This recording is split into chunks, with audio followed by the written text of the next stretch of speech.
की है कि आज से कई साल पहले जब मजलिस इत्तेहाद मुस्लिमीन यहाँ पर आई थी तो लोग उसका झंडा पकड़ने से डरते थे। तब इनमें से बहुत सारे ऐसे नौजवान थे, उन्होंने ये झंडे को संभाला और आज ये वक्त आ गया है कि मजलिस की एक सीट हासिल करने के लिए 50-50 लोग कतार के अंदर खड़े हुए हैं।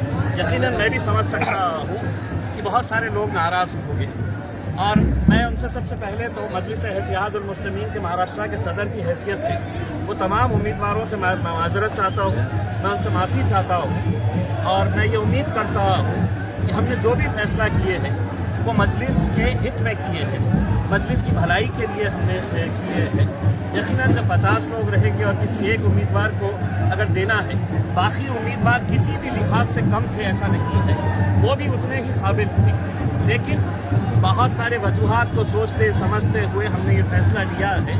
मैं जो लोग भी नाराज़ हैं उनसे ये कहूँगा कि देखिए, आज ये दिन हम जो देख रहे हैं वो आप सबकी मेहनतों का नतीजा है और अगर इससे कोई नाराज़ होकर कोई दूसरे पक्ष में अगर जा रहा है, मेरा ये कहना है कि फिर इसका मतलब ये है कि आपको इत्तेहाद की कोई फिक्र नहीं थी, आपको मजलिस से मोहब्बत नहीं थी, आपको सिर्फ कुर्सी चाहिए थी, आपको सिर्फ एक टिकट चाहिए थी। मैं तमाम लोगों से यही अपील करूँगा, एक बहुत अच्छा मौका आया है, बहुत अच्छे नौजवानों को हमने चुन कर अभी फ़िलहाल टिकट दिए हैं और इंशाल्लाह देखेंगे आपकी 16 तारीख के दिन जो है। आज जो ये नौजवानों का जो जुनून है, तो ये जुनून रहेगा कि ऑटो में तकसीम होंगे?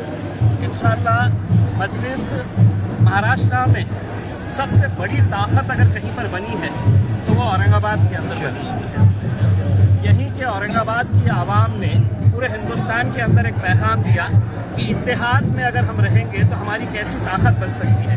यही जोश था, यही जुनून था, यही दीवानगी थी जो 2015 के अंदर हम 26 कॉरपोरेटर्स चुनकर लेकर आए थे। एक एमएलए यहाँ पर बना, एक एमपी यहाँ पर बना और आज जब ये वक्त आया है तो सारी सियासी ताकतें एक तरफ है और ये नौजवान, ये दीवानों का हुजूम जो है वो आप इंशाल्लाह देखेंगे कि 16 तारीख के दिन ये शहर का रंग कैसा होगा। आपके विरोधकों ने आपके पोस्टर भी जलाए, आपके पोस्टर भी फाड़े, क्या आप उनको बनाने की कोशिश करेंगे? देखिए, वो भी मेरे अपने हैं सर और मैं जैसा पहले कहा हूँ कि उनकी नाराज़गी जायज़ है, मैं ख़तई उनसे खफा नहीं हूँ, मैं ख़तई उनसे नाराज़ नहीं हूँ, वो भी मेरे अपने हैं। लेकिन जैसा मैंने आपको बताया है, अगर किसी एक को अगर हम टिकट देते हैं तो बाकी जितने भी उम्मीदवार हैं उनको भी ऐसा लगता है कि यार ये टिकट मुझे मिलना चाहिए था। कुछ उसको कबूल कर लेते हैं और कुछ जो है वो इल्ज़ाम लगाते हैं, तहमतें लगाते हैं।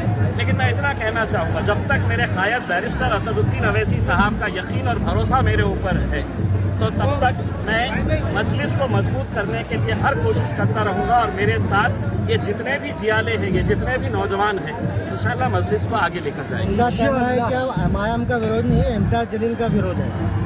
ठीक है, हो सकता है ना। अगर असदुद्दीन अवैसी साहब ने इख्तियार अगर मुझे दिए थे कि आप अगर ये फैसला करें करके मुझे उनसे सिर्फ एक ही सवाल करना है कि आप मुझे ये बता दें कि ऐसा कौन सा उम्मीदवार है जो आपको लगता है कि इम्तियाज जलील ने गलत फैसला लिया है। अगर गलत फैसला लिया होता तो इतनी सारी हुजूम जो है वो उनके साथ नहीं रहता था उसमें। ठीक है, जो ख्वाहिशमंद थे, जिनको ऐसा लगता था कि हमें मिलना चाहिए, नहीं मिला, लेकिन इसका मतलब ये नहीं है कि वो मजलिस ही नहीं है। वो कल भी हमारे थे, आज भी हमारे हैं और आने वाले वक्त के अंदर भी। आप मुझे जो कहना है कह दीजिए, लेकिन मैं आपको एक कट्टर मजलिसी समझता था, समझता हूँ और आगे भी समझता था। खासतौर उसामा को लेकर उनके अंदर नाराजगी है।